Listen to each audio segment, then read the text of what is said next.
안녕하세요. 김과장TV입니다. 이번 시간에 우리가 함께 파헤쳐볼 주제는 단채널 효과, 숏채널 이펙트입니다. 반도체 기술은 날이 갈수록 미세화되고 있는데 왜 트랜지스터를 작게 만드는 게 생각보다 훨씬 어려운 도전일까요? 그 보이지 않는 벽의 실체를 오늘 아주 쉽게 설명해 드리겠습니다. 먼저 기본부터 짚고 넘어갑시다. 현대 전자기기의 심장이라고 불리는 트랜지스터는 아주 작은 전기 스위치입니다. 수도꼭지를 생각하면 이해가 빨라요. 물이 나오는 소스, 물이 빠져나가는 드레인, 그리고 그 사이에서 물의 양을 조절하는 밸브인 게이트가 있죠. 게이트에 전압을 주면 밸브가 열려 전자가 흐르고 전압을 빼면 밸브가 닫혀 흐름이 멈춥니다. 이 0과 1의 조합이 디지털 세상을 만드는 겁니다. 그런데 왜 하필 실리콘으로 이 스위치를 만들까요? 실리콘은 주기율표에서 14족 원소로 최외각 전자가 4개입니다. 이 원자들이 서로 손을 잡고 아주 안정적인 다이아몬드 결정 구조를 이루고 있죠. 순수한 상태의 실리콘은 전자가 꽉 붙들려 있어 전기가 거의 통하지 않는 부도체와 같습니다. 우리의 목표는 이 완벽한 구조를 의도적으로 불완전하게 만들어서 우리가 원할 때만 전기가 흐르도록 제어하는 것입니다. 그 마법의 기술이 바로 도핑입니다. 실리콘 격자에 5족 원소인 인을 넣으면 자유로운 전자가 생겨서 전류를 운반하는 N형이 되고 3족 원소인 붕소를 넣으면 전자의 빈자리인 전공이 생기는 P형이 됩니다. 이 전공이 움직이면서 전류가 흐르는 것처럼 보이게 되죠. 이 두 종류의 반도체를 조합해 드디어 전자의 길을 설계하게 됩니다. 이렇게 탄생한 것이 바로 모스펫입니다. 구조를 보면 게이트와 기판 사이에 아주 얇은 산화막 절연층이 끼어 있어요. 게이트에 플러스 전압을 가하면 전기장이 산화막을 뚫고 기판의 전자들을 위로 끌어모읍니다. 이때 전자들이 모여서 소스와 드레인 사이에 다리를 놓아주는데 이걸 반전층 혹은 채널이라고 부릅니다. 이 길이 열려야 비로소 스위치가 온다는 거죠. 반도체 산업을 이끌어온 황금률, 무어의 법칙을 아시나요? 하나의 칩에 들어가는 트랜지스터 수가 2년마다 2배씩 늘어난다는 관찰이죠. 왜 이렇게 길을 쓰고 작게 만들까요? 칩이 작아지면 성능은 강력해지고 전자가 이동하는 거리가 짧아져 속도는 빨라집니다. 전력 소모도 줄고 한 장의 웨이퍼에서 더 많은 칩을 만들 수 있으니 비용까지 절감되죠. 그야말로 일석사조의 효과입니다. 그럼 이 미세한 회로를 어떻게 그릴까요? 바로 빛을 이용한 포토리소그래피 기술입니다. 웨이퍼 위에 감광액을 바르고 설계도가 그려진 마스크를 통해 빛을 쏘는 거죠. 마치 사진을 인화하는 것과 비슷합니다. 빛을 받은 부분만 남기거나 깎아내면서 원자 수준의 정교한 패턴을 만들어냅니다. 하지만 더 세밀한 패턴을 그리려면 벽에 부딪힙니다.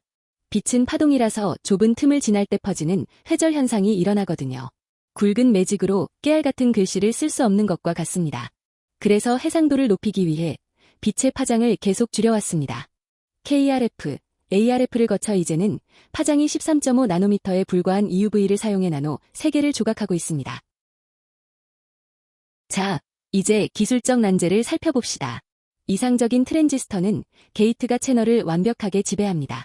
채널이 길 때는 게이트 전압이 스위치를 켜고 끄는 역할을 독점하고 드레인 전압은 흐르는 물의 양만 조절하죠. 수압이 아무리 강해도 수도꼭지 밸브만 잠그면 물이 절대 안 새는 것과 같은 아주 평화로운 상태입니다. 그런데 채널이 너무 짧아지면 문제가 생깁니다.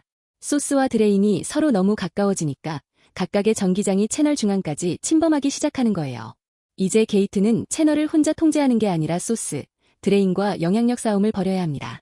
비유하자면 수도관이 너무 짧아서 밸브를 잠갔는데도 강한 수압 때문에 물이 옆으로 새어나오는 아슬아슬한 상황이 되는 거죠.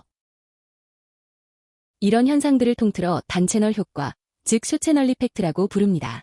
근본 원인은 게이트가 전자에 대한 통제력을 잃고 대신 드레인 전압이 채널 형성에 참견하기 시작하는 겁니다. 이로 인해 문턱 전압이 멋대로 낮아지거나 전자가 엉뚱한 곳으로 새는 등 우리가 원치 않는 온갖 부작용들이 패키지로 나타나게 됩니다. 대표적인 현상 2가지를 볼까요?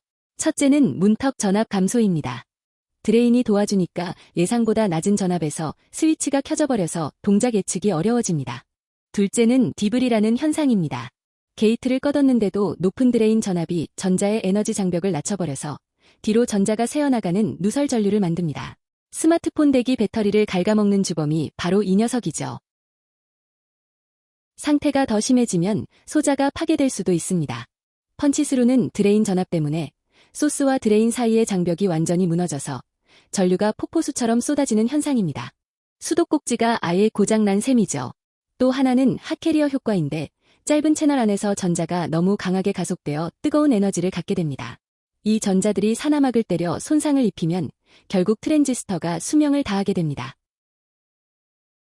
우리는 더 나은 성능을 위해 모어의 법칙에 맞게 계속 작게 만들고 싶지만 작아질수록 게이트는 통제력을 잃어가는 이 딜레마에 빠진 겁니다. 기존의 평면 구조 트랜지스터는 이제 물리적 한계에 도달했습니다. 문제는 우리가 더 작게 못 만드는 게 아니라 위에서만 꾹 누르는 2D 구조 그 자체에 있었던 것이죠.